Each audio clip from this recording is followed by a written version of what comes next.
Good evening बच्चा party, कैसे हो सभी लोग? जल्दी से आ जाओ, फिर ये सेशन स्टार्ट करते हैं आज का ये प्यारा सा मैन का सा। सबसे पहले हेडिंग डाल लो बच्चों, मीटर सेतु। इंग्लिश में इसको क्या बोलते हैं? Metre bridge. इंग्लिश में क्या बोला जाता है? Metre bridge.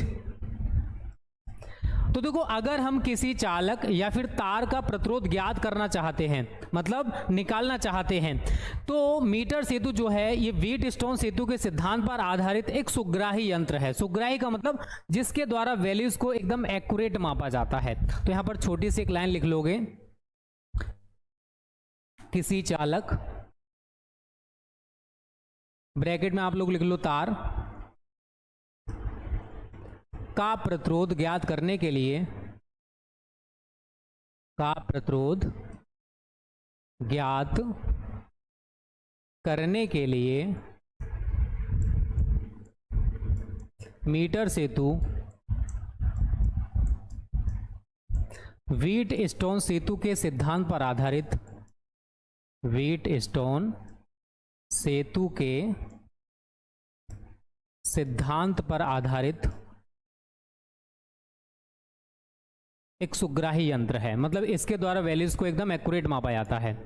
एक सुग्राही यंत्र है भाई। इसके द्वारा हमने अपने टाइम में प्रैक्टिकल भी किया था अपने कॉलेज में। आपको तो नहीं कराए जाएंगे, ठीक है, बट हमने अपने कॉलेज में किया था, अच्छा था।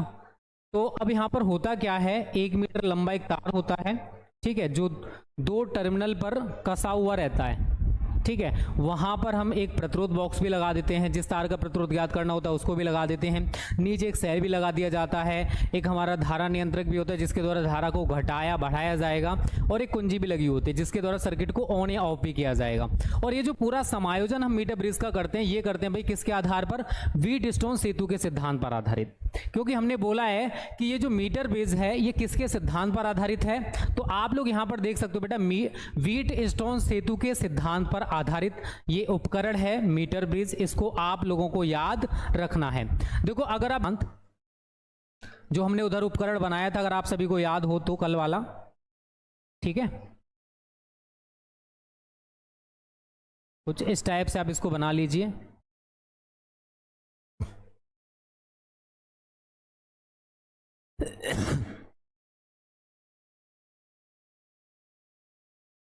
ठीक है, ये तो पी क्यू आर एस, अगर आप सभी को याद हो, पी क्यू आर एस।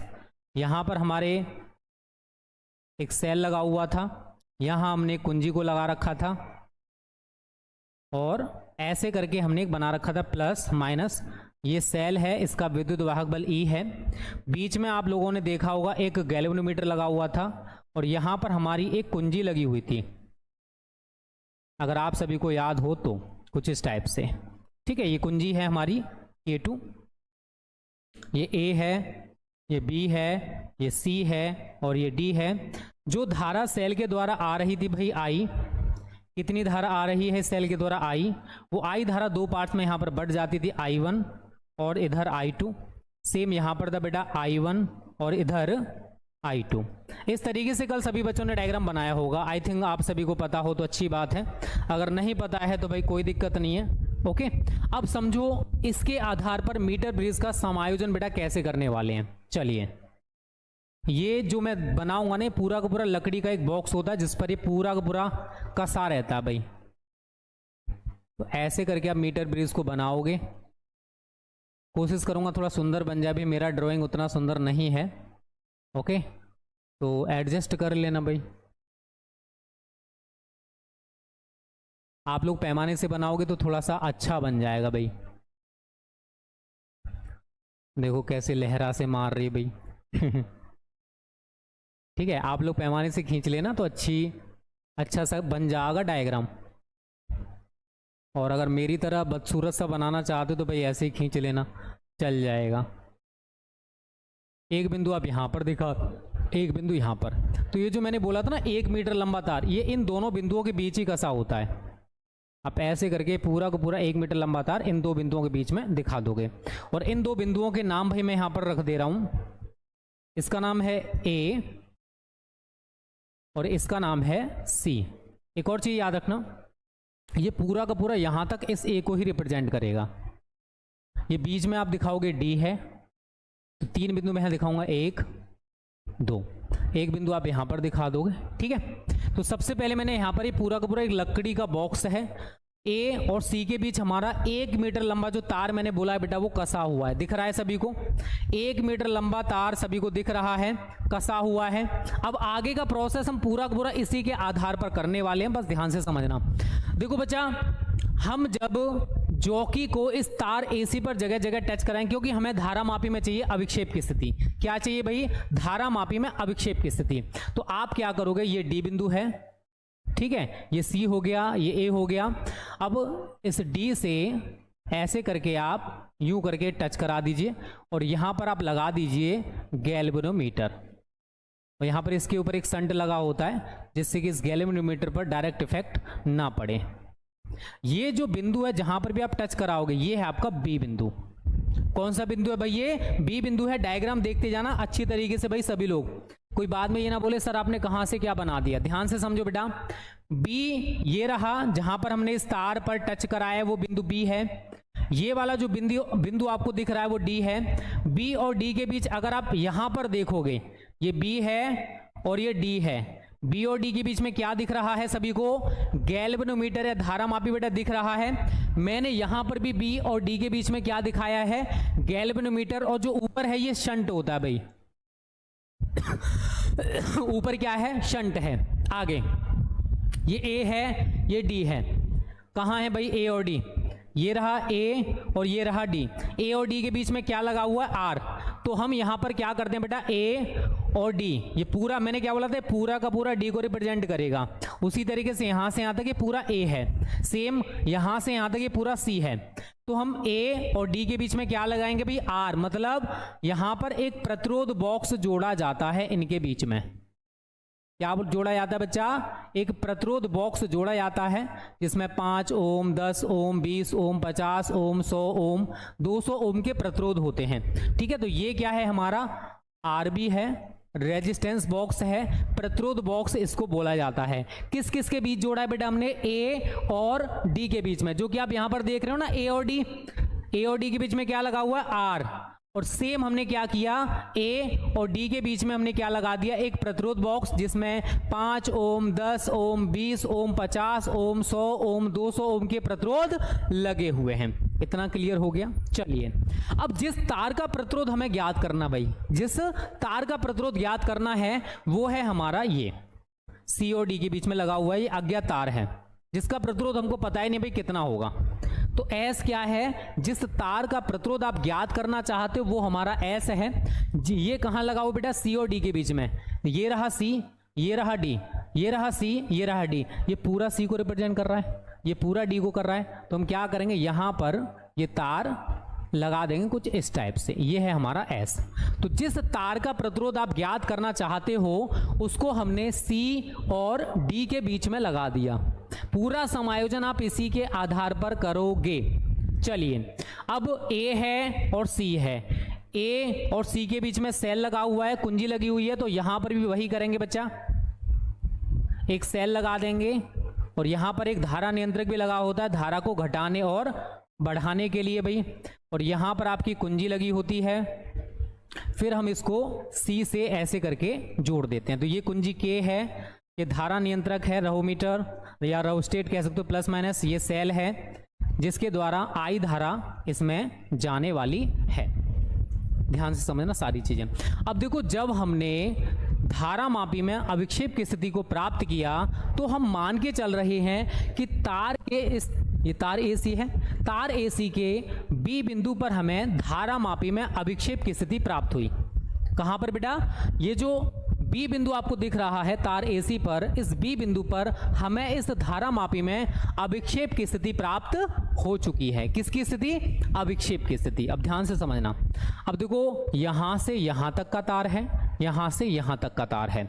तो यहां से ए सिरे से हमें L सेंटीमीटर दूरी पर अविक्षेप की स्थिति प्राप्त हुई है। यहां से कितनी दूरी पर? L सेंटीमीटर की दूरी पर धारा मापी में हमें अविक्षेप की स्थिति प्राप्त हुई है। मैंने आपसे शुरुआत में बोला था कि ये जो टोटल तार है 1 मीटर लंबा है भी, अगर आपको यहां से यहां तक का डिस्टेंस बचा पार्टी, अगर l सेंटीमीटर बेटा मिल गया तो ये बचा हुआ डिस्टेंस कितना होगा? तो आप कहोगे सर 100 माइनस l सेंटीमीटर। भाई आप लोग सही हो, बचा हुआ डिस्टेंस हमारा 100 माइनस l सेंटीमीटर ही होगा। अब ध्यान समझना। अब बेटा यहां से यहां तक जो तार है, यहां से A से B तक का जो तार है, इसका प्रतिरोध क्या है? P। अगर आप वहां डायग्राम में देखोगे तो A और B के बीच में क्या लगा हुआ है? P। तो A से B तक जो तार की लंबाई होगी, उस लंबाई का जो प्रतिरोध है वो क्या होगा? P। दूसरा देखो, B और C के बीच में क्या लगा हुआ? Q। B और C के बीच में क्या लगा हुआ? Q। अब ये जो बचा हुआ तार है 100 माइनस l सेंटीमीटर, इस लंबाई का जो प्रतिरोध होगा वो क्या होगा? क्या होगा बच्चों? वो हमारा Q होगा। तो धीरे धीरे करके छोटी छोटी चीजों को हमें समझना है, ठीक है। तो ये पूरा का पूरा समायोजन हमने इसी के आधार पर किया है। खुद से समझने की कोशिश करो, सारा समझ में आ जाएगा कि भाई हम आखिर इसमें कर क्या रहे हैं। ज़्यादा बड़ा डेरिवेशन नहीं, बहुत छोटा सा है, बहुत आसानी से आपको समझ में आ जाएगा। पहले सभी बच्चे ये डायग्राम बना लो जो मैंने यहाँ पर बना रखा है। हम क्या पढ़ रहे हैं आज? मीटर ब्रिज या मीटर सेतु पढ़ रहे हैं, जो कि व्हीटस्टोन सेतु के सिद्धांत पर ही आधारित है। ओके, उसके बाद हमने ये डायग्राम बनाया मीटर ब्रिज का, ये हमने इसके आधार पर ही पूरा का पूरा बनाया है।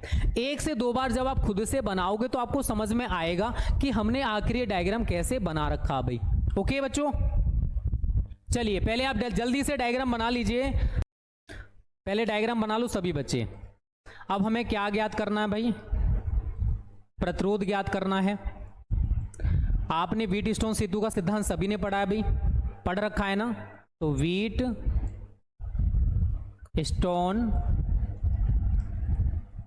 सेतु के सिद्धांत से आप लोगों ने व्हीटस्टोन सेतु का सिद्धांत क्या पढ़ा है? P/Q बराबर R/S। आपको निकालना क्या है यहाँ पर?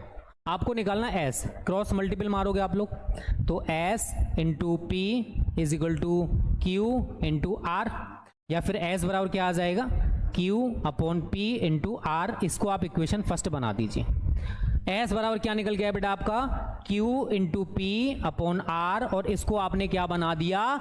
Equation first. पहले आप यहां तक कर लीजिए सभी बच्चे, पहले डायग्राम बनाओ सभी जल्दी से।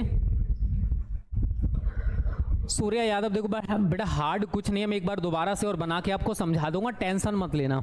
आपको टेंशन नहीं लेने का है बस, ठीक है। अगर थोड़ा बहुत कम समझ में आया है तो टेंशन ना लो, डेरिवेशन एंड होने तो मैं दोबारा से इसको बना दूंगा, कोई परेशानी वाली बात नहीं, आपकी समझ में आना चाहिए बस, ठीक है। आप लोग सीखोगे तभी तो अच्छी बात है भाई। अब देखो इसका थ्योरी हम कैसे करेंगे, थोड़ा सा समझ लो। सबसे पहले हम क्या करते हैं बच्चों, ये जो प्रतिरोध बॉक्स आपको दिख रहा है, इस प्रतिरोध बॉक्स में से हम कोई उचित प्रतिरोध R का प्लग निकालेंगे। वो 5 ओम, 10 ओम, 20 ओम, 50 ओम, कोई भी उचित प्रतिरोध हमारा हो सकता है। तो प्रतिरोध बॉक्स में से कोई उचित प्रतिरोध का प्लग निकाल दिया, और वो वैल्यू हमें पता है भाई, हमने कितने ओम का प्रतिरोध यहां से निकाला है। हो सकता है मान के चलो हमने 20 ओम का प्रतिरोध यहां से निकाला है, तो 20 ओम हमारा इस सर्किट में डल चुका है, ठीक है। 20 ओम हमारे सर्किट में डला हुआ है। तो प्रतिरोध बॉक्स में से हमने कोई उचित प्रतिरोध का प्लग निकालना है। अब ऐसा करने से क्या होगा भाई, वो रेजिस्टेंस अब इस सर्किट में डाला हुआ है। फिर हमारे पास ये जॉकी होता है, एक मुड़ा हुआ तार होता है कुछ इस टाइप से, मान के चलिए भाई इस टाइप से। अब ये मुड़ा हुआ तार है, अब इस जॉकी को हम क्या करेंगे, इस तार AC आपको जो दिख रहा है, इस तार AC पर जगह जगह जगह जगह जगह जगह जगह टच कराया जाएगा। जो जॉकी है उसको हम तार AC पर बेटा यहाँ टच कराएंगे, यहाँ टच कराएंगे, यहाँ टच कराएंगे, यहाँ टच कराएंगे। और हमें क्या ज्ञात करना है कि धारा मापी में अविक्षेप की स्थिति आनी चाहिए भाई। क्या आनी चाहिए? धारा मापी में अविक्षेप की स्थिति आनी चाहिए। हम मान के चल रहे हैं, माना कि जो अविक्षेप की स्थिति है बेटा वो कहाँ आती है? इस बिंदु B पर आती है। माना कि अविक्षेप की स्थिति कहाँ पर आ रही है भाई? बिंदु B पर आती है। और अगर AB की लंबाई L सेंटीमीटर है तो BC की लंबाई 100 माइनस L सेंटीमीटर होगी या नहीं होगी भाई? जल्दी से बताओ, होगी या नहीं होगी? तो जो P है बेटा ये L सेंटीमीटर लंबाई का प्रतिरोध होगा। यहाँ से यहाँ तक जो तार है इसका प्रतिरोध आपका P हो जाएगा, और यहाँ से यहाँ तक का जो तार है इसका प्रतिरोध Q हो जाएगा। तो P बराबर क्या है? L सेंटीमीटर लंबाई का प्रतिरोध, और Q बराबर क्या हो जाएगा? 100 माइनस L सेंटीमीटर लंबाई का प्रतिरोध। अब आपने ये जो तार AC ले रखा भाई, इसके अनुप्रस्थ परिच्छेद का क्षेत्रफल क्या है? A। अनुप्रस्थ परिच्छेद का क्षेत्रफल क्या है भाई? A है। ठीक है, दिख रहा है। और इसके जिस पदार्थ का ये बना हुआ है उसका विशिष्ट प्रतिरोध ρ है। डेरिवेशन बहुत सिंपल है, ज़्यादा लंबा चौड़ा नहीं। अगर आपने डायग्राम समझ लिया और थोड़ी सी थ्योरी बनाना सीख गए तो आप इजीली इसको बहुत अच्छे तरीके से खुद से बना सकते हो। चलिए थोड़ी सी थ्योरी बना लो, क्योंकि देखो ये प्रैक्टिकल चीज़ें हैं यार। कुछ बच्चे कहोगे सर क्या बता रहे हो, तो ये प्रैक्टिकल अगर आपके सामने कराया जाएगा तो आपको समझ में आएगा कि भाई आखिर हो क्या रहा है।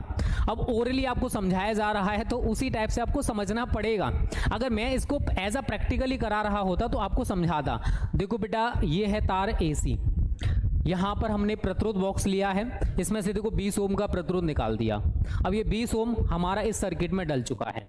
फिर हम क्या करेंगे, ये तार AC है, इस तार AC पर जॉकी को जगह जगह जगह जगह जगह जगह टच कराएंगे। टच करा दिया। हम मान रहे हैं, माना कि अविक्षेप की स्थिति उस तार AC के B बिंदु पर आती है। कहाँ आती है? B बिंदु पर आती है। अब B बिंदु पर आने के बाद भाई क्या हुआ, यदि तार AB की लंबाई ये B बिंदु पर आ गई। अगर तार AB की लंबाई आपकी L सेंटीमीटर है तो तार BC की लंबाई भाई, अगर तार आपका 1 मीटर लंबा था अर्थात 100 सेंटीमीटर लंबा है, यहां से यहां तक आपका L सेंटीमीटर हो गया, तो भाई बचा हुआ क्या होगा? 100 माइनस L सेंटीमीटर होगा। वही तो मैंने बोला है। तो ये P क्या है? ये L सेंटीमीटर लंबाई का प्रतिरोध है। Q क्या है? 100 माइनस L सेंटीमीटर लंबाई का प्रतिरोध। ठीक है, चलिए पहले इसको लिख लेते हैं हम लोग। प्रतिरोध बॉक्स में से, प्रतिरोध बॉक्स में से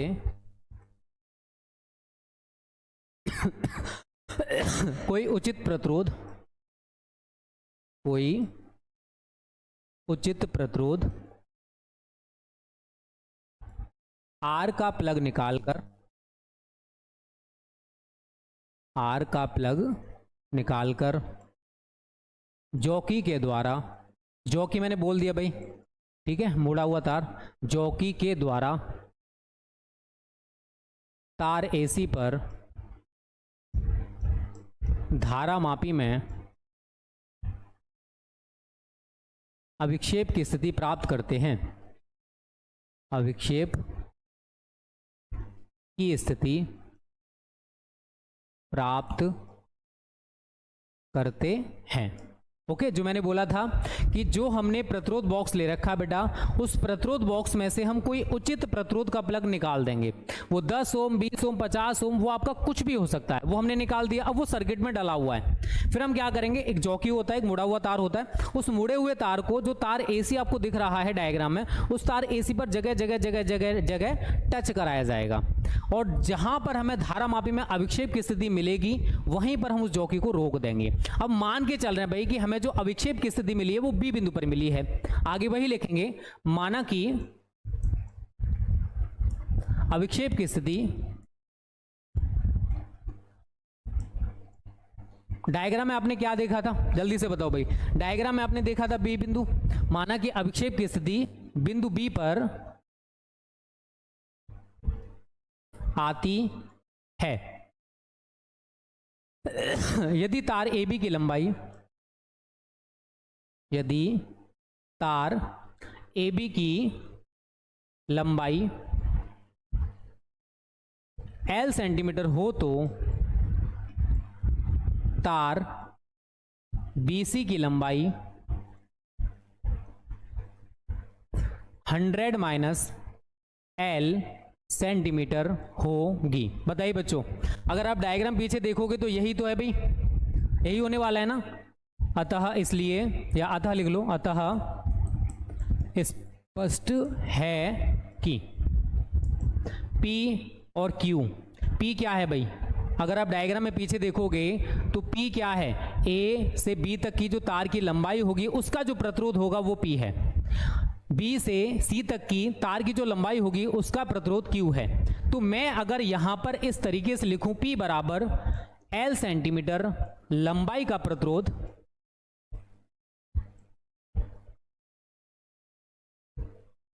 और Q बराबर क्या लिखूं बेटा, 100 माइनस L सेंटीमीटर लंबाई का प्रतिरोध। मतलब जो तार है जो तार BC है भाई, AB है उसकी लंबाई, उसका प्रतिरोध क्या है भाई P है, और अगर BC जो तार ले रखा है उसकी लंबाई कितनी है 100 माइनस L है, तो उसका प्रतिरोध मैंने क्या ले रखा भाई Q। अब आपने जो तार AC ले रखा है, यदि तार AC के अनुप्रस्थ परिच्छेद का क्षेत्रफल A एवं इसके पदार्थ का विशिष्ट प्रतिरोध रो हो, तो अब देखो आप लोगों ने है ना इसी चैप्टर में एक फॉर्मूला पढ़ा होगा, R बराबर रो इंटू एल अपॉन ए। सभी बच्चे जल्दी से कमेंट करो, आई थिंक सभी ने पढ़ा होगा जितने बच्चे लाइव इस सेशन को देख रहे हैं भाई। अब ऐसा कोई बच्चा मुझे दिखना जाए भाई जो ये बोल दे सर हमने नहीं पढ़ रखा, ऐसा कोई दिखना नहीं चाहिए भाई, ओके।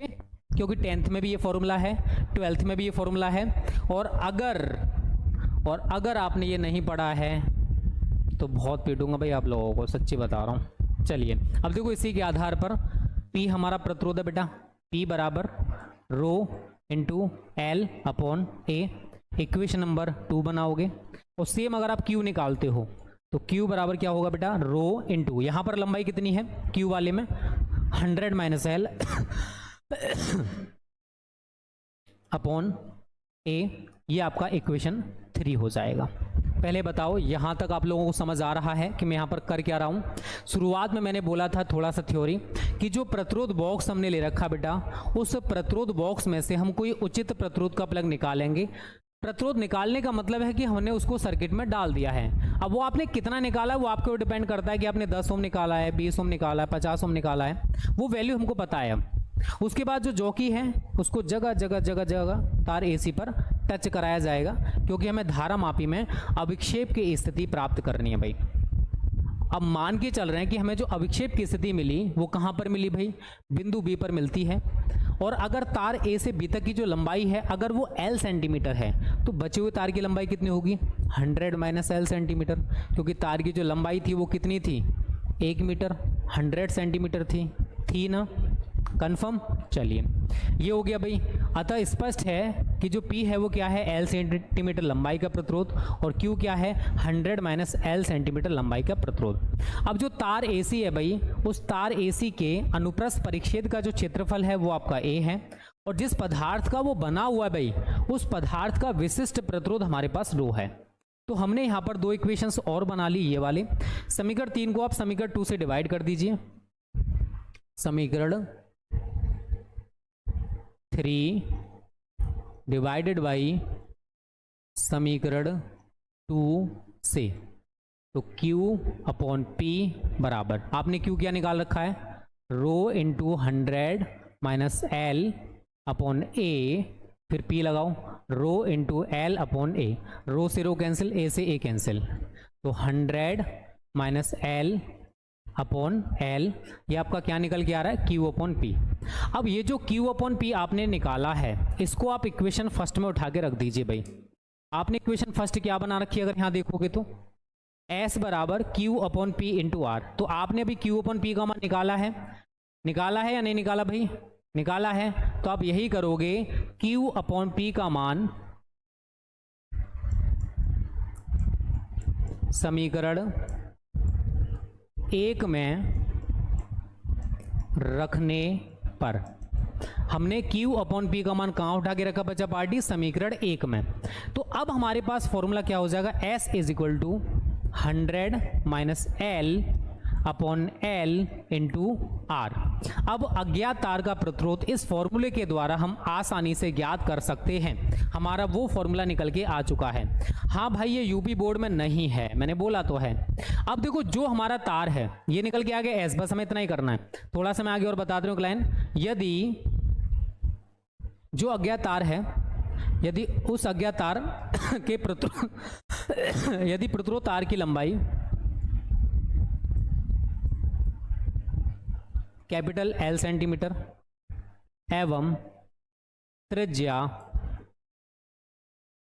स्मॉल आर हो तो जो अज्ञात तार है भाई, उस अज्ञात तार के प्रतिरोध की जो लंबाई है, अज्ञात तार की जो लंबाई है, उस प्रतिरोध तार की जो लंबाई है वो कितनी है, कैपिटल एल, और उसकी जो त्रिज्या है वो कितनी है, स्मॉल आर हो तो इसके पदार्थ का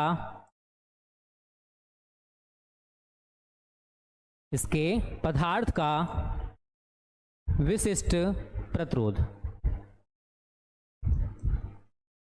आप अगर इस पदार्थ का विशिष्ट प्रतिरोध निकालना चाहते हो तो वो भी आप यहां से फाइंड आउट कर सकते हो। आपने फॉर्मूला क्या पढ़ा, rho is equal to R into A upon L, right. अब जो हमारा अज्ञात तार है, उस अज्ञात तार के प्रतिरोध की जो लंबाई है, उस प्रतिरोध तार की जो लंबाई है बेटा वो कितनी है, कैपिटल एल सेंटीमीटर, और जो त्रिज्या आप लोगों को यहां पर मैंने बोली है वो कितनी है, स्मॉल आर। अब उसका अगर हम उसके पदार्थ का अगर हम विशिष्ट प्रतिरोध निकालना चाहें तो बेटा rho dash is equal to R की जगह पर क्या होगा, एस इंटू ए है, यहाँ पर क्षेत्रफल लगा दो पाई आर स्क्वायर बटे स्मॉल एल की जगह मैंने यहाँ पर कैपिटल एल माना है। तो इस फॉर्मूले के अकॉर्डिंग हम आसानी से उसका क्या ज्ञात कर सकते हैं भाई, विशिष्ट प्रतिरोध ओम सेंटीमीटर, हमारा आंसर निकल के आ जाएगा। ठीक है, तो अब आप कहोगे सर कैसे हम माने कि हमारा अज्ञात तार का प्रतिरोध निकल के आ जाएगा, तो ध्यान से समझना। हमारे पास फॉर्मूला क्या है, S is equal to 100 minus L upon L. अब देखो हमने जो तार ले रखा है उसकी लंबाई कितनी है, 100 सेंटीमीटर। अब वो पूरा एक मीटर स्केल होता है जो उस पर लगा होता है। अब मैंने बोला कि हमें जो अविक्षेप की स्थिति प्राप्त हो रही है वो बी बिंदु पर प्राप्त हो रही है भाई। अब यहां पर बी बिंदु है, मान के चलिए बी बिंदु है, और यहां पर है ए बिंदु, यहां पर है सी बिंदु। अब आपको यहां से यहां तक का डिस्टेंस पता होगा भाई, एल आप कह रहे हो कि सर एल एल एल। अब एल की वैल्यू कुछ ना कुछ तो होगी भाई मीटर स्केल पर, मान के चलिए 30 सेंटीमीटर है। कितनी है, 30 सेंटीमीटर। और हमने उस प्रतिरोध बॉक्स में से जो प्रतिरोध निकाला था, अगर वो आपका 20 ओम है, क्योंकि मैंने बोला था कि प्रतिरोध बॉक्स में से जो भी प्रतिरोध आप निकाल रहे हो वो वैल्यू हमें पता है। आप 10 ओम निकाल रहे हो, 20 ओम निकाल रहे हो, 50 ओम निकाल रहे हो, भाई वो वैल्यू फिक्स है, जो भी आप निकाल रहे हो वो ऑलरेडी पता है। ठीक है, निकाल लिया। अब जो हमें धारामापी में अविक्षेप मिला वो भी एल हमको पता है। फॉर्मूला हमारे पास ये रहा, 100 माइनस 30 अपॉन 30 इंटू 20, 70 बटे 30 गुणा 20, 0 से 0 कैंसिल। अब 7 दूनी 14, 140 बटे 3, ये हमारा कैपिटल एस निकल के आ जाएगा। ठीक है, तो ऐसे करके हम वैल्यूज को निकाल सकते हैं। किसी भी अज्ञात तार का प्रतिरोध इस मीटर ब्रिज के द्वारा बच्चों फाइंड आउट किया जा सकता है। तो जो बच्चे अभी अभी सेशन में जुड़े हैं बेटा, एक बार देख लो कि हम लोगों ने आज पढ़ा क्या है, उसके बाद आगे की जो चर्चा है वो की जाएगी। मैंने आज सबसे पहले बेटा आपको मीटर ब्रिज पढ़ाया, मीटर सेतु क्या होता है वो मैंने आपको बताया कि मीटर ब्रिज या मीटर सेतु एक ऐसी व्यवस्था है जिसके द्वारा किसी अज्ञात तार का प्रतिरोध हम ज्ञात कर सकते हैं। जिस तार का प्रतिरोध हमें ज्ञात नहीं है ना, उसको निकाला जा सकता है। और ये किसके ऊपर आधारित है, तो वो भी मैंने आपको बताया कि ये व्हीट स्टोन सेतु के सिद्धांत पर आधारित है। ठीक है, उसके बाद मैंने आपके सामने 2 डायग्राम बनाए थे। ये पहला जो है ये मीटर ब्रिज है, दूसरा जो है ये व्हीट स्टोन सेतु का सिद्धांत मैंने जो आपको डायग्राम बना रखा था भाई वो वाला है। ये जो समायोजन हमने इसमें किया है ये पूरा का पूरा इसके आधार पर किया है। अगर आपको ये पता है तो ये आप इजीली बना सकते हो खुद से भी। ओके, मैंने यहाँ पर कैसे प्रतिरोध ज्ञात करना है वो समझाया। व्हीट स्टोन सेतु का सिद्धांत सभी ने पढ़ा हुआ है, P अपॉन क्यू बराबर R अपॉन S होता है। अज्ञात तार का प्रतिरोध S हमको निकालना है, तो S बराबर Q upon P into R हो गया। इसको मैंने इक्वेशन फर्स्ट बना दिया है। यहां तक हो गया सबका, यहां तक हो गया ना भाई सबका। उसके बाद हमने सारी चीजें बताई कि भाई आखिर इसको करना कैसे है। तो मैंने बोला बेटा कि सबसे पहले जो रेजिस्टेंस बॉक्स हमारे पास है, जो प्रतिरोध बॉक्स हमारे पास है, उस प्रतिरोध बॉक्स में से हमें कोई उचित प्रतिरोध का प्लग निकालना है। वो 10 ओम, 20 ओम, 50 ओम, 100 ओम, आप कितने ओम का निकाल रहे हो वो वैल्यू हमको पता है और वो वैल्यू उस सर्किट में डल जाएगी। तो प्रतिरोध बॉक्स में से कोई उचित प्रतिरोध का प्लग निकाल कर यहां पर होती है हमारी जॉकी। ठीक है, इस तरीके से इस जॉकी को हम जगह जगह जगह जगह इस तार एसी पर टच कराएंगे, जगह जगह जगह जगह टच कराया जाता है, क्योंकि हमें इस धारा मापी में अभिक्षेप की स्थिति प्राप्त करनी है।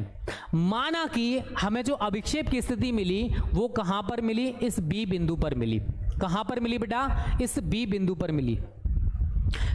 ए से बी तक की जो यहां तक लंबाई है वो हमारी एल सेंटीमीटर है। अब इसका नाम मीटर सेतु है, तो इसमें जो तार होता है ना वो 1 मीटर लंबा होता है।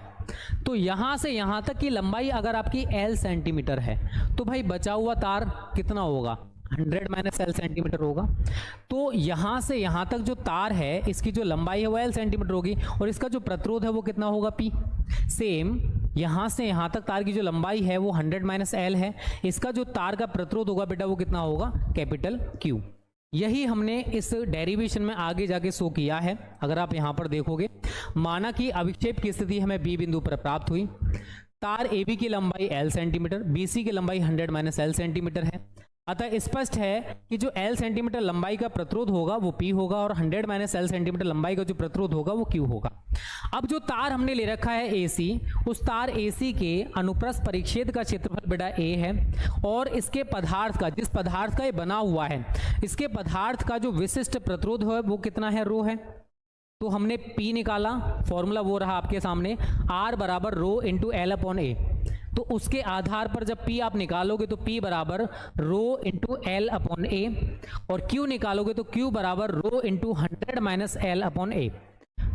इस वाली इक्वेशन को इस वाली से डिवाइड करोगे आप लोग, मैंने डिवाइड किया, और Q अपॉन P जो मेरा निकल के आया वो निकल के आया 100 माइनस एल अपॉन एल। और ये वैल्यू हमने उठा के कहाँ रखी बच्चा पार्टी, समीकरण 1 में, जो हमने शुरुआत में बना रखा था। S बराबर यहाँ पर Q अपॉन P था, जिसकी जगह पर हमने 100 माइनस एल अपॉन एल लगा दिया। अब ये फॉर्मूला हमारे पास निकल के आ चुका है। इस फॉर्मूले में जब सारी वैल्यूज को लगाया जाता है तो जिस तार का प्रतिरोध हमें ज्ञात करना है बेटा वो आसानी से निकल के आ जाएगा। और अगर हम चाहते हैं कि उसका विशिष्ट प्रतिरोध निकालना, जो तार हमने ले रखा है, जो अज्ञात तार है जिसका प्रतिरोध हमें ज्ञात नहीं था, अगर उसका विशिष्ट प्रतिरोध ज्ञात करना चाहते हैं तो वो भी कर सकते हैं। जो प्रतिरोध तार है उसकी लंबाई बेटा यहाँ पर कितनी है, एल सेंटीमीटर, और उसकी जो त्रिज्या है वो कितनी है, स्मॉल आर है। तो इसके पदार्थ का विशिष्ट प्रतिरोध, फॉर्मूला वही लगाओगे, रो बराबर R into A upon L. तो रो की जगह रो डैश हो गया। अज्ञात तार का प्रतिरोध क्या था, एस, तो मैंने एस ले लिया। क्षेत्रफल ए पाई आर स्क्वायर हो गया, और उसकी लंबाई जो हमने मानी थी भाई स्मॉल एल की जगह पर कैपिटल एल है। तो इस तरीके से यहाँ पर हम उसका विशिष्ट प्रतिरोध और यहाँ पर उस अज्ञात तार का प्रतिरोध ज्ञात किया जा सकता है। किसके आधार पर भाई, कहते हैं ज़्यादा टिपिकल नहीं दे रहा भाई, सिंपल सा न्यूमेरिकल दे रहा हूँ, आप लोग आई थिंक उसको कर लो। एक क्वेश्चन है, 450 वाट की 450 वाट की एक वैद्युत प्रेस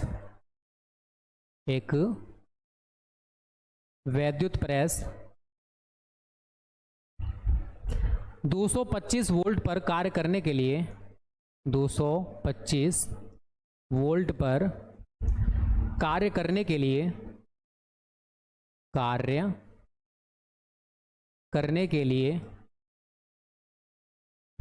बनाई गई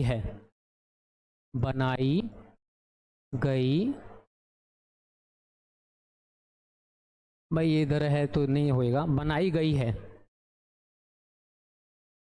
आगे कह रहा है उसका प्रतिरोध ज्ञात कीजिए, उसका प्रतिरोध ज्ञात कीजिए। बताइए बच्चों, ये वाला कर लोगे या नहीं कर पाओगे भाई, जल्दी से बताओ। ये छोड़, वैद्युत प्रेस 225 वोल्ट पर, V हो गया 225 वोल्ट। देखो आप लोगों ने गलती से एक फॉर्मूला पढ़ा होगा, P बराबर VI, आई थिंक आप लोगों ने पढ़ा हो, आई डोंट नो कि आपने पढ़ा या नहीं पढ़ा। आई को यहाँ पर चेंज कर दोगे तो आई V अपन R हो जाएगा, तो V स्क्वायर अपन R हो गया। ये R आपको निकालना है तो R बराबर V स्क्वायर अपॉन P। अब V कितना आपके पास 225, तो 225 गुणा 225 बटे 450। इसको आप कैलकुलेट करोगे, आपका आंसर जो है ओम में निकल के आ जाएगा। आई थिंक अब हमारे सभी बच्चे कर सकते हैं जो भी लाइव देख रहे हैं इसको। अब मेरे को नहीं लगता कि किसी बच्चे को इसमें दिक्कत होना चाहिए। आई थिंक सभी का आंसर आ भी गया है, जितने बच्चे इसको कर रहे हैं, राइट। आ गया ना भाई सभी का आंसर? पर खत्म करेंगे। सेशन कैसा लगा कमेंट कर देना और वीडियो को लाइक कर दो, शेयर जरूर किया करो, टाइम से सेशंस को ज्वाइन भी किया करो। ठीक है बच्चों, tata bye bye, good night.